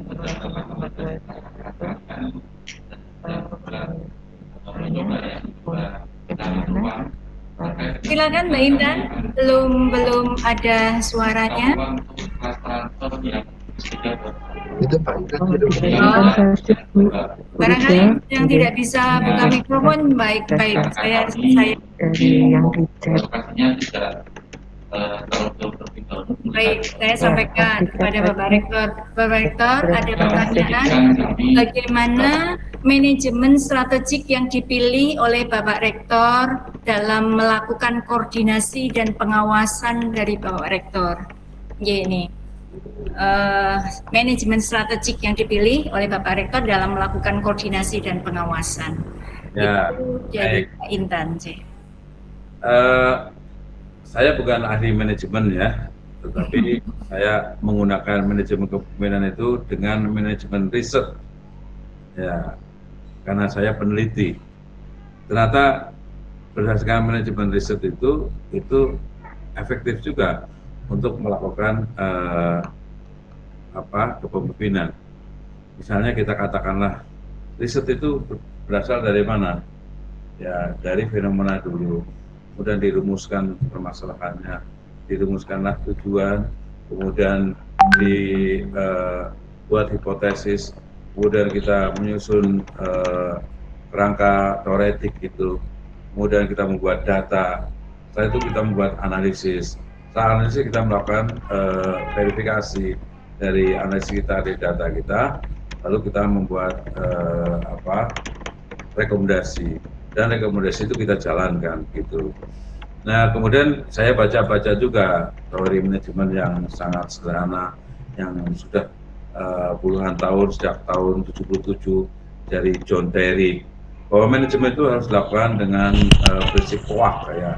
Saya hafal sekali itu POAK ya, POAK itu, karena itu seperti POAK ya, POAK, planning, P-nya organizing, acting, controlling gitu. Planning itu juga perlu dilakukan dengan cara-cara teori-teori dan strategi planning, perencanaan yang baik gitu ya. Kemudian juga mengorganisir ya dari berbagai sumber. Sebenarnya ada sumber yang harus diorganisir itu. Yang pertama adalah money, material, methods, and market. Yang paling sulit adalah memanajemen manusia itu. Memanajemen uang, kalau uangnya ada itu mudah, apalagi kalau banyak ya. Memanajemen itu yang sulit, karena kita memanajemen diri sendiri itu juga sulit, apalagi orang lain. Nah, lalu kita actuating. Sering justru kemampuan mengaktualisasikan itu sulit, karena tidak ada mata kuliah yang dilakukan untuk melakukan executing. Jadi orang sering perencanaannya bagus, tapi eksekusinya menjadi gagal. Ya. Nah, yang berikutnya yang saya tanyakan, controlling. Bagaimana kita mengontrol? Ya, kita harus melakukan evaluasi. Dan evaluasi yang paling bagus adalah evaluasi yang berbasis kinerja saat ini. Evaluasi yang berdasarkan dua hal. Yang pertama berdasarkan self-reflex, evaluasi diri. Pemimpin itu suruh menilai kemampuan sendiri, kinerjanya sendiri, Anda nilai. Setelah itu dinilai oleh tim berdasarkan data yang ada. Ya, data yang ada. Data yang ada dari awal pada saat dia merancang data perencanaannya dan data yang sekarang ini, yaitu disebut dengan data real ya, atau real data begitu. Jadi harus dilihat perencanaan dengan data saat ini, existingnya gimana. Dan yang lebih bagus lagi itu melihat prediksi tren. Nanti ke depannya akan bisa berdampak apa. Nah, itu harus dilakukan controlling ya. Jadi mengontrol itu lebih mudah ya. Ketika masing-masing pemimpin di sebuah lembaga itu punya kemampuan mengontrol diri sendiri. Itu self-evaluation, self-reflection, dan self-controlling gitu. Itu penting. Dan sekarang ini kalau mengontrol lebih mudah lagi, berbasis dengan sistem, dengan data real gitu. Data real ya, datanya bergerak. Karena kita sudah melakukan big data ya, datanya bergerak gitu. Ya, tadi Mbak siapa tadi? Bida? Mbak Intan. Mbak Intan ya, begitu Mbak Intan ya. Bagaimana melakukan koordinasi ya?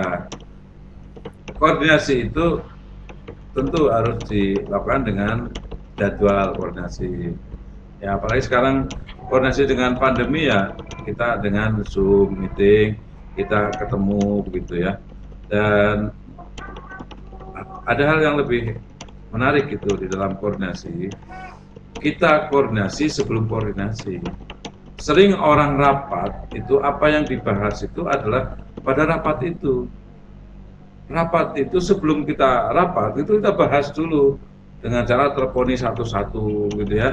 Nah itu, jadi rapat sebelum rapat, koordinasi sebelum koordinasi begitu ya. Nah sehingga yang datang itu sudah paham, dan sekarang itu sangat mudah karena ada WA group ya. Sebelum rapat ini sudah saling berkirim informasi ya, saling berkoordinasi. Nah itu, jadi hal-hal semacam itu penting ya. Saat ini ya, pengalaman saya seperti itu ya, begitu. Baik, Bapak. Ya, dan mana ya. Terima kasih, Bapak Rektor. Masih ada satu pertanyaan lagi, Bapak Rektor, berkaitan dengan Beda kalau perlu dibacakan. Oh baik, ya. Ada satu, Mas Imam Mahdi. Mas Imam Mahdi, ini akan lebih baik jika tampak wajahnya langsung karena Mas Imam Mahdi ini bertanya berkaitan dengan tadi adab antara mahasiswa dengan dosen yang tadi disampaikan oleh Bapak Rektor bahwa perlu ada tawaduk kepada guru. Monggo Mas Imam Mahdi untuk menyampaikan langsung. Buka mikrofon Mas Imam. Silakan Mas Imam. Nah, ini ada Mas Imam Mahdi, namun jika tidak buka mikrofon, tidak bersedia. Mas Imam Mahdi, silakan. Ini harus bertanggung jawab ketika bertanya, harus bertanggung jawab. Sampaikan informasi langsung dengan Bapak Rektor. Tampaknya tidak berkenan. Jika tidak berkenan, maka pertanyaannya tidak saya sampaikan pada Bapak Rektor, karena ini memang harus khusus disampaikan sendiri oleh Mas Imam Mahdi kepada Bapak Rektor. Baik, berikutnya ada pertanyaan dari Mbak Tera Pertiwi Atikah.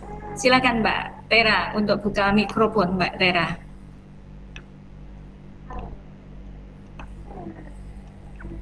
Silakan Mbak Tera.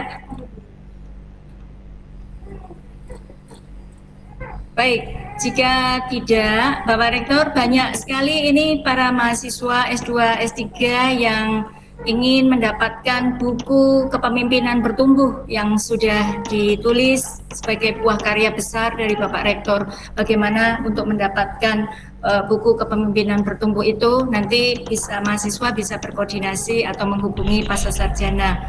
Baik, kemudian tadi Bapak Rektor, ada pertanyaan dari Mas Imam Mahdi bahwa dalam hal kepemimpinan bertumbuh itu mengenai tesis yang baik dan disertasi yang baik adalah yang selesai. Namun di sisi lain ada faktor dosen dan yang turut memberikan kontribusi di dalam penyelesaian tesis dan disertasi. Pertanyaan Mas Imam Mahdi itu agak sedikit perlu mengubah mindset begitu, karena Bapak Rektor diminta untuk membimbing Bapak Ibu dosen untuk rajin mengoreksi dan membimbing, soalnya Bapak Ibu dosen lama dalam mengoreksi hasil penelitian. Mungkin pikirannya Bapak Ibu pembimbing itu adalah korektor, barangkali begitu Bapak Rektor. Mohon pencerahannya Bapak Rektor. Baik,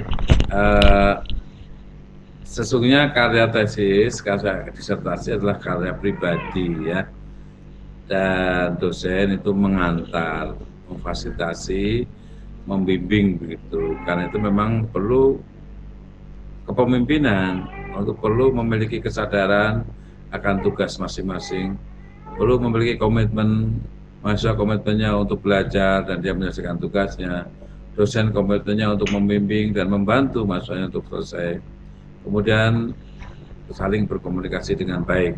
Ini dinamika. Jadi itulah pentingnya studi S3, studi S2 itu bukan persoalan akademik saja. Menulis tesis disertasi adalah bukan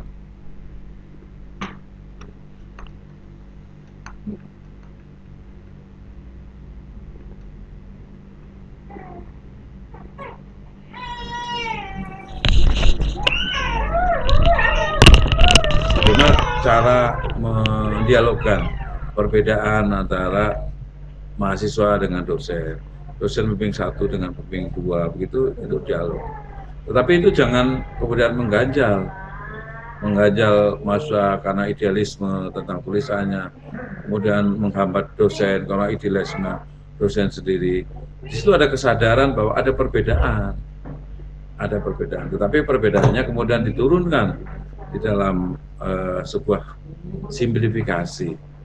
Saya selalu menyederhanakan persoalan karena pemimpin besar bagi saya, pemimpin yang mampu menyederhanakan persoalan rumit menjadi sederhana.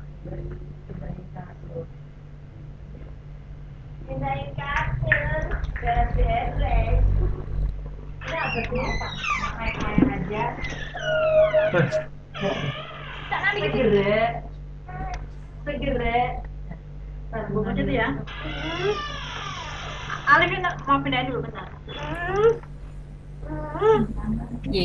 Masih ada sedikit kendala jaringan dari Bapak Rektor. Tadi di dalam menjawab pertanyaan Mas Imam Madi,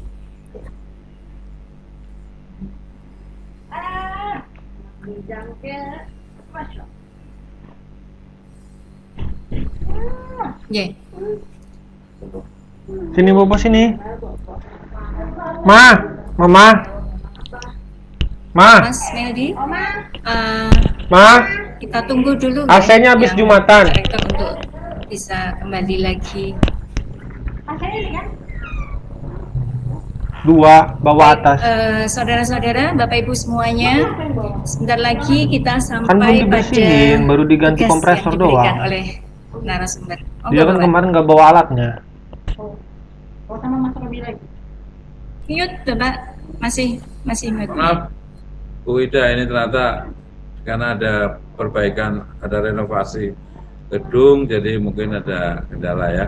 Iya, betul. Jadi tadi yang terakhir barangkali ini kita saling memahami, saling membantu, saling bekerja sama begitu.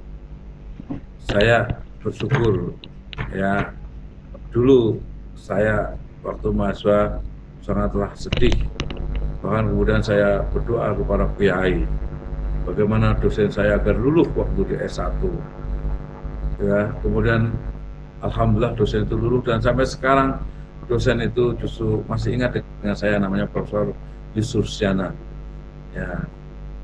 Orang kalau menghadapi beliau itu sudah takut, dan ketika saya dapat pembimbing beliau, teman-teman saya syukur, ayo, dikira saya akan selesai.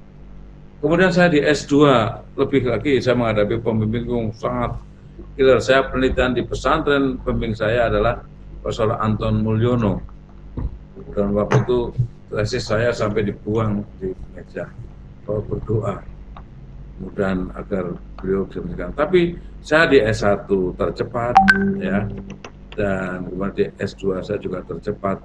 Dan saya sekarang merasakan keindahannya. Untung saya dibimbing oleh orang-orang yang keras, sehingga saya bisa memiliki integritas yang baik dalam karya ilmiah. Dan saya menjadi orang yang tangguh di dalam menyelesaikan berbagai persoalan keilmuan. Kalau saya dibimbing oleh dosen pembimbing yang biasa-biasa, saya tidak seperti ini. Begitu. Jadi bersyukurlah kalau Anda punya dosen yang sulit, dan lebih bersyukur lagi kalau Anda bisa menundukkan, dan itu adalah kemampuan Anda. Saya bangga, salah satu mahasiswa saya catat waktu itu di dalam buku harian saya ya.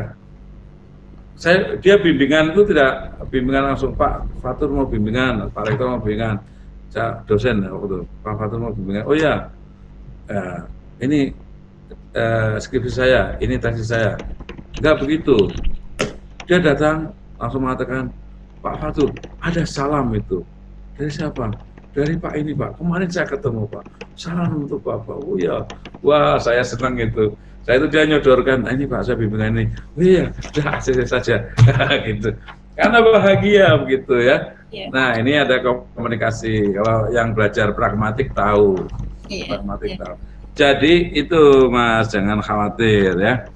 Yang saya khawatirkan adalah dapat pembimbing yang Anda anggap sulit, tapi nyatanya tidak sulit. Kenapa? Karena kesulitan itu sering terjadi karena bayangan Anda kepada sebuah realita yang Anda anggap sulit, pada realita itu belum tentu sulit, ya enggak? Wah, saya pembimbingnya aks. Waduh, jangan-jangan dia, itu sudah mempersulit diri. Karena apa? Karena tidak bersyukur. Nah, benih kepemimpinan bertumbuh itu kalau selalu bersyukur. Wah, kamu dapat pembimbing yang sulit. Alhamdulillah, ini tantangan bagi saya. Gitu. Nah, jadi selalu bersyukur itu. Bersyukur ya, membuat bertumbuh ya. Itu Bu Ida ya. Ya, jadi ini ada sedikit motivasinya. Baik, terima kasih Bapak Rektor. Bapak Rektor, barangkali masih ada kesempatan Satu lagi ya. Ya, satu lagi dari Mas Aris Barokah. Silakan Mas Aris Barokah untuk buka mikrofon. Mas Aris, jika belum siap, baik saya bacakan. Oh Mbak, ya silakan Mbak Aris Barokah. Terima kasih Prof Ida dan Prof Fatur yang telah memberikan program studi materinya yang luar biasa. Masya Allah, dengan materi tersebut kita merasa optimis ya untuk melakukan perkembangan perubahan yang lebih baik gitu. Yang menjadi pertanyaan buat saya, ketika kita melihat kondisi atau konflik di masyarakat yang tentunya kita merasa ingin melakukan perubahan, tapi perasaan belum mampu melakukan perubahan itu karena bidangnya yang berbeda. Bagaimana kita sebagai salah satu masyarakat ingin memunculkan sikap kepemimpinan bertumbuh itu sehingga terjadi perubahan meskipun sedikit di bidang yang berbeda tersebut ya. Bagaimana cara menumbuhkan ya kepemimpinan bertumbuh meskipun bidangnya berbeda. Terima kasih. Baik, pertanyaan yang sangat bagus, cerdas sekali. Silakan Bapak Rektor, satu pertanyaan dari Mbak Aris Barokah. Baik, terima kasih Mbak Aris ya, Mbak Aris Barokah. Kepemimpinan itu bisa lahir juga dari orang yang peduli. Ya, Rasulullah itu memiliki kepedulian terhadap Jazirah Arab, bahwa masyarakat melakukan budaya yang tidak sesuai dengan kodratnya, kemudian beliau ingin melakukan perubahan, dan ternyata perubahannya itu ada perubahan kepada seluruh semesta alam gitu. Bung Karno juga begitu, melihat Indonesia ditindas, dia ingin melakukan perubahan. Setiap orang yang punya kesadaran dan dia peduli untuk melakukan perubahan, telah kemudian bertumbuh. Nah, tetapi kita harus bisa meningkatkan literasi kita, meningkatkan kemampuan kita, dan setidaknya kita bisa mengukur juga peran yang bisa kita berikan apa begitu.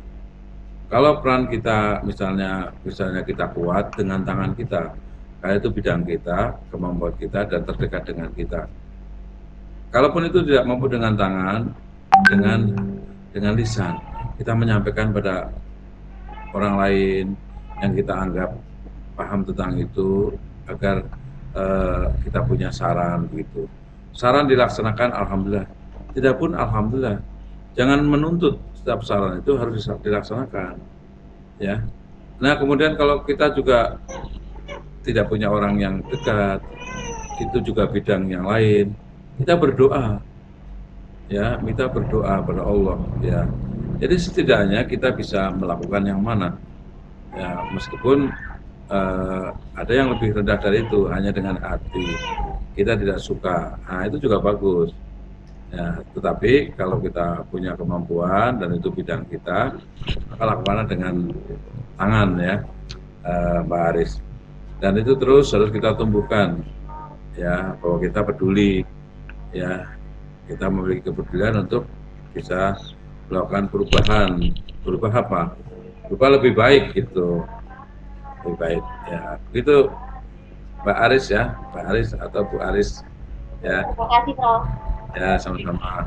Terima kasih Bapak Rektor. Tadi respon dari Bapak Rektor dan pertanyaan-pertanyaan dari mahasiswa ini sungguh memberikan motivasi yang luar biasa, agar intinya adalah para mahasiswa program doktor dan magister bisa menjadi pemimpin-pemimpin di masa depan dan pemimpin-pemimpin pribadinya pada masa kini, sehingga bisa menyelesaikan tesis dan disertasi dan menyelesaikan studi pada tepat waktu. Begitu Bapak Rektor intinya.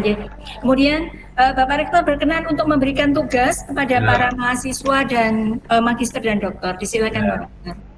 Baik, kasih Bu Ida. Pertama tentang buku ini, memang buku ini dicetak terbatas untuk souvenir, tapi misalnya nanti akan dibagikan pada seluruh mahasiswa. Ada dua cara. Kalau dalam bentuk buku, memang berarti akan mengganti cetak ya, biar nanti dikelola oleh Bu Ida bersama Mas Rahmat ya. Oke, siap. Kemudian kalau misalnya tidak, nanti kita akan lakukan dengan model e-books ya, PDF-nya yang bisa diunduh oleh semua orang ya. Nah, kemudian tentang tugasnya begini ya, tugasnya sederhana. Ini tugasnya adalah buatlah unggahan foto dari kegiatan ini dengan dilengkapi caption yang kreatif, menarik dan inspiratif. Coba seluruh mahasiswa ya nanti bersiap pada sesi foto ya. Ada sesi foto dipandu oleh panitia ya. Sesi foto bisa dengan selfie, bisa foto bersama.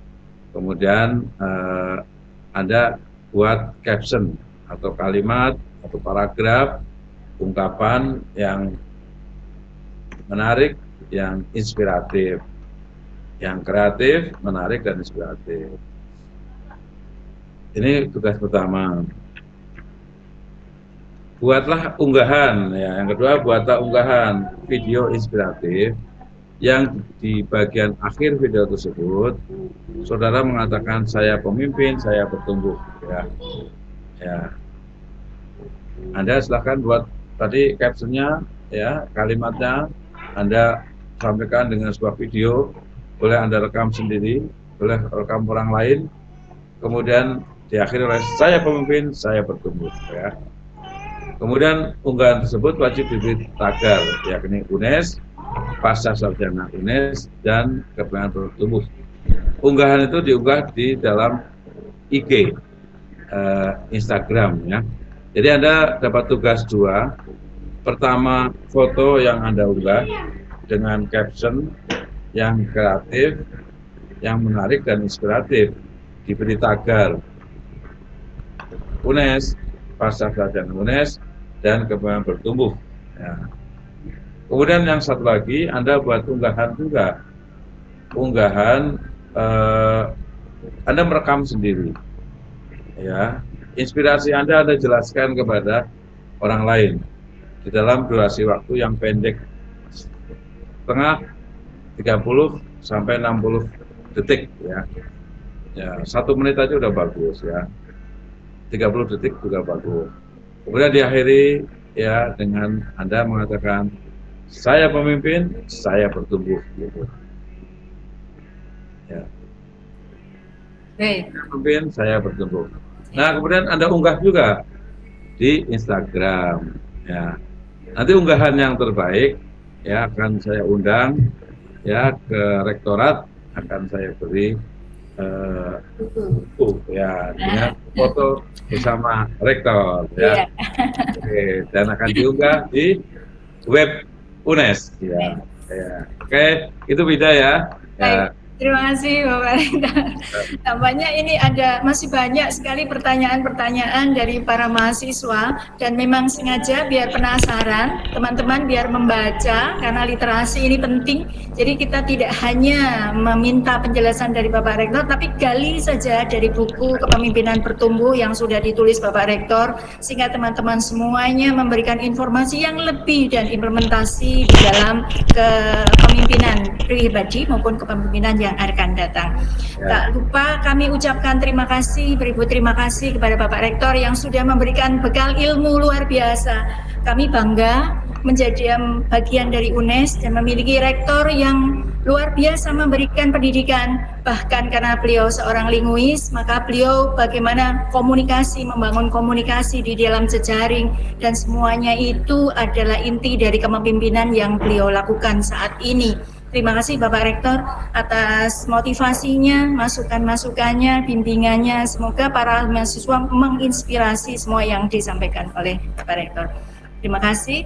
Ada sesi berikutnya saya sampaikan kembalikan kepada pewara. Kita akan melakukan foto bersama terlebih dahulu agar teman-teman para mahasiswa, magister, doktor bisa membuat unggahan yang luar biasa, caption yang luar biasa di Instagram. Semoga nanti Bapak Rektor bisa berkenan untuk bertemu para mahasiswa yang sudah ingin sekali bertemu dengan Bapak Rektor dan menginginkan buku kepemimpinan bertumbuh. Terima kasih. Saya yang memandu acara ini, mohon maaf bila ada salah kata. Dan pada akhir sesi ini tak lupa saya sampaikan terima kasih kepada seluruh hadirin, seluruh peserta yang webinar ini, workshop soft skill kepemimpinan bertumbuh. Assalamualaikum warahmatullahi wabarakatuh. Waalaikumsalam warahmatullahi wabarakatuh. Terima kasih kami sampaikan kepada Bapak Rektor yang telah berbagi ilmu, menyampaikan materi. Pak Rektor, terima kasih Bu Ida.